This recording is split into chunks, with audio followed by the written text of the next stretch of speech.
In Banban 8, when we enter Syringen's tower, we notice something strange. All around the halls are Brushista's paintings. At first glance, they might look like normal artwork, simple decorations on the walls. But if you look closer, you'll realize that these paintings are trying to tell us the hidden past of Banban's facility. And believe me, they are much darker than most players realize. Each painting is like a window into the truth, moments that Brushista wanted to capture and leave behind. Even if they expose secrets the euphoric brothers never wanted us to see. The first painting we come across is called The Beach. At first, it looks like a normal beach scene, but fans who've studied it know it's a reference to Bring a Friend Day. If you look closely, you can make out 6 figures representing the 6 characters chosen for that infamous event. This isn't just a random painting, it's Brushista reminding us of the chaos that started it all, the day that defined the entire downfall of Banban's kindergarten. The second painting is much darker.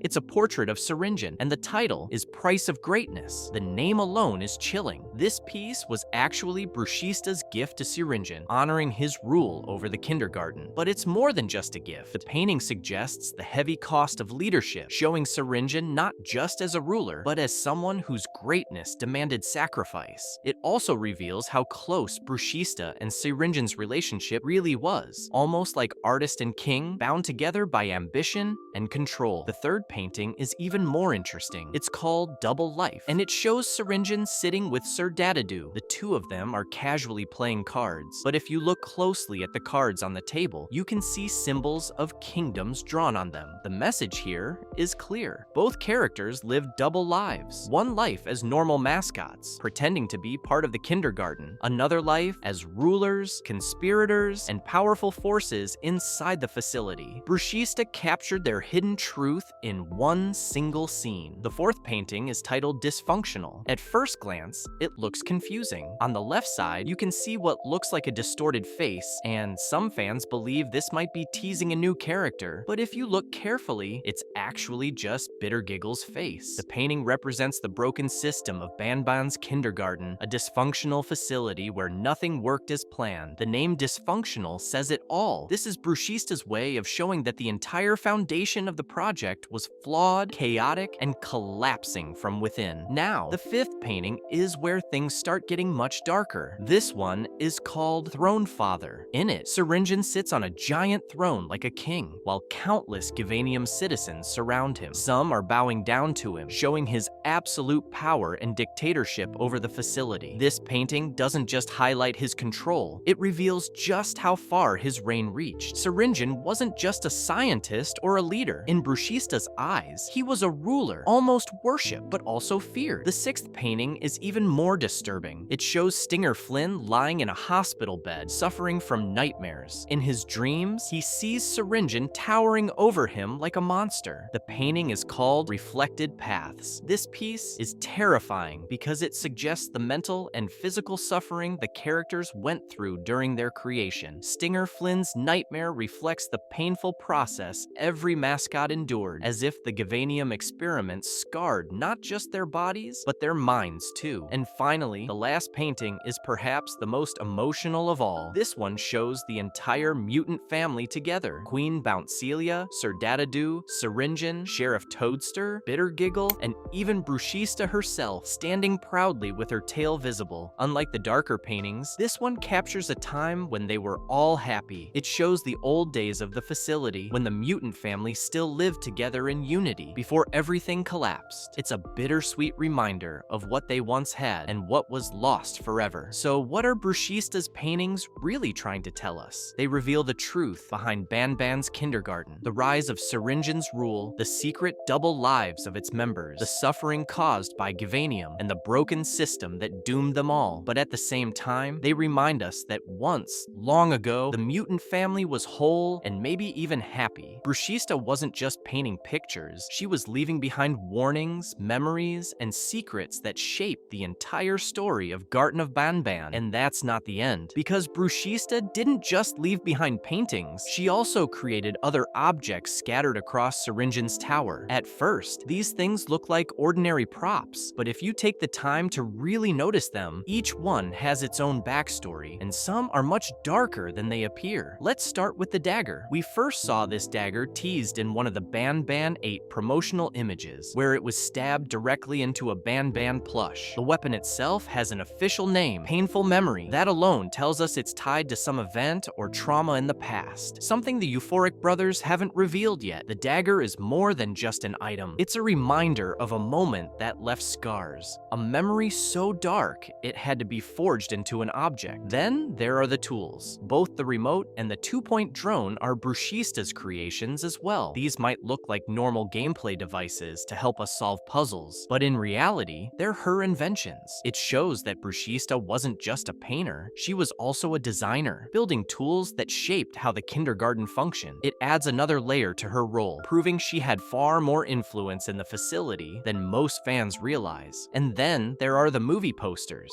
Back in Banban 7, players could find walls decorated with Brushista's poster designs, each one teasing movies that don't actually exist in the real world, but which feel like part of the kindergarten's strange culture. The posters included titles like The Lick of 78, Lost in the Zumbo Sauce, EGG, The Button of Death, Part 2, The Hour of Banbanning, Flumbo and Friends, and Trojan Tarta. These might seem like jokes or background details, but they're actually far more important. Every poster is connected to Banban's world in some way. Take Flumbo and Friends, for example. That title directly connects to the Flumbo family, the largest and most important family in the entire facility. Why would Brushista create a poster about them? Was she documenting the families? Was she mocking them? Or was she leaving behind a clue for us to piece together? We don't know for sure, but the fact that these posters are spread throughout the kindergarten suggests that they're more than just Easter eggs. They're hints, foreshadowing events and characters we'll only fully understand later, maybe in Banban 9. So when you look at everything together, it becomes clear that Brushista's role was much bigger than anyone realized. She wasn't just a painter, she wasn't just decorating walls for fun. She was a storyteller, leaving behind warnings and clues through her paintings. She was an inventor, designing key tools like the drone and remote. And she was even shaping the cultural identity of the kindergarten with her posters and objects. Her creations may look simple at first, but every single one of them ties into the larger story of Garten of Banban. And before you go, here's something important. If this video gets 500 comments, I'll make a full breakdown explaining when Garten of Banban 8 will be released on mobile and Android, because I know a lot of you are waiting for that. So leave your comment right now if you want that video next. And if you want to know who the new members of the mutant family are, click on this end screen video. Trust me, you don't want to miss it. See you there.